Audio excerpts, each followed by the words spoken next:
राखी का त्योहार आ गया था। गांव के हर घर में उत्सव की तैयारी जोरों पर थी। सोनू और मोनू, दो भाई बहन, भी इस त्योहार का बेसब्री से इंतज़ार कर रहे थे। लेकिन इस बार का राखी कुछ अलग था। सोनू की उम्र अब 18 साल हो चुकी थी और उसने अपने जीवन के कई महत्वपूर्ण निर्णय लिए थे। मोनू अभी 15 साल का था और अपनी बहन को बहुत मानता था। गांव में एक पुराना मंदिर था जिसे शिव शक्ति मंदिर कहा जाता था। इस मंदिर के बारे में कहा जाता था कि यहाँ भगवान शिव और माता पार्वती की विशेष कृपा है। मंदिर से जुड़ी एक कथा भी प्रचलित थी कि यहाँ राखी के दिन अगर कोई भाई बहन मिलकर भगवान शिव की आराधना करें तो उनकी रक्षा हमेशा होती है और उनका बंधन हमेशा मजबूत रहता है। सोनू और मोनू ने भी सोचा कि इस बार वे मंदिर जाकर पूजा करेंगे। राखी के दिन सुबह सुबह दोनों ने मंदिर जाने की योजना बनाई, लेकिन मंदिर का रास्ता आसान नहीं था। उनके गांव से मंदिर तक जाने वाला रास्ता घने जंगलों से होकर गुजरता था। सोनू ने मोनू से कहा, डरने की कोई बात नहीं, मैं तुम्हारे साथ हूँ। दोनों भाई बहन ने अपनी यात्रा शुरू की। रास्ते में सोनू ने मोनू को पुरानी कहानियाँ सुनाई और दोनों हंसते खेलते चल रहे थे। लेकिन जैसे जैसे वे जंगल के अंदर गहरे जाने लगे, माहौल थोड़ा भयावह होता गया।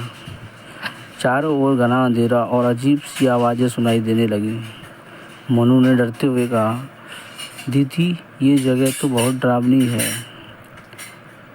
सोनू ने उसे ढांढस बताते हुए कहा, डरने की कोई बात नहीं है, हम जल्दी ही मंदिर पहुंच जाएंगे। थोड़ी दूर चलने के बाद सोनू को एक अजीब सी चीज़ दिखाई दी, एक पुरानी जर्जर हालत में पड़ी हुई किताब। सोनू ने किताब उठाई और उसे खोलने लगी। किताब के पहले पन्ने पर लिखा था, जो इस किताब को पढ़ेगा उसे एक रहस्य का सामना करना पड़ेगा। सोनू ने किताब बंद कर दी और सोचा कि इसे मंदिर पहुंचने के बाद ही खोलेंगे। आखिरकार काफ़ी मुश्किलों के बाद वे मंदिर पहुंच गए। मंदिर के अंदर प्रवेश करते ही दोनों ने भगवान शिव की प्रतिमा के सामने दीप जलाया और पूजा शुरू की। सोनू ने मोनू को रक्षा सूत्र बांधा और मोनू ने भी सोनू को तिलक लगाया। पूजा समाप्त होने के बाद सोनू ने वह किताब फिर से खोली।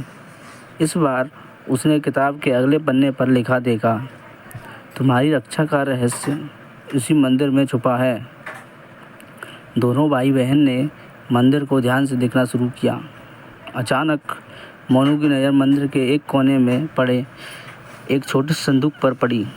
संदूक को खोलने पर उसमें एक पुरानी चाबी मिली।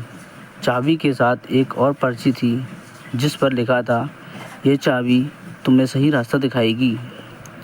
सोनू और मोनू ने चाबी को लेकर मंदिर के आसपास खोजबीन शुरू की। उन्हें मंदिर के पीछे एक गुप्त दरवाज़ा मिला। चाबी से दरवाज़ा खोला तो अंदर एक और छोटा कमरा था। कमरे के अंदर भगवान शिव की एक प्रतिमा थी जिसके हाथ में एक चमकदार रक्षा सूत्र बंधा हुआ था। सोनू ने वह रक्षा सूत्र उठा लिया और उसे मोनू के हाथ में बांध दिया। तभी उन्हें महसूस हुआ कि वे दोनों एक अदृश्य शक्ति से घिरे हुए हैं। भगवान शिव की प्रतिमा मुस्कुराई और एक दिव्य आवाज़ लगाई, तुम्हारा बंधन अब अटूट है। इस रक्षा सूत्र में मेरी शक्ति है जो तुम्हें हर संकट से बचाएगी।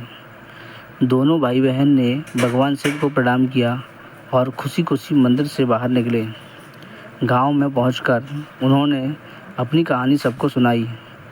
पूरे गांव में यह कहानी फैल गई और अब हर राखी के दिन भाई बहन शिव शक्ति मंदिर में जाकर पूजा करते हैं और भगवान की कृपा से अपने बंधन को और मजबूत बनाते हैं।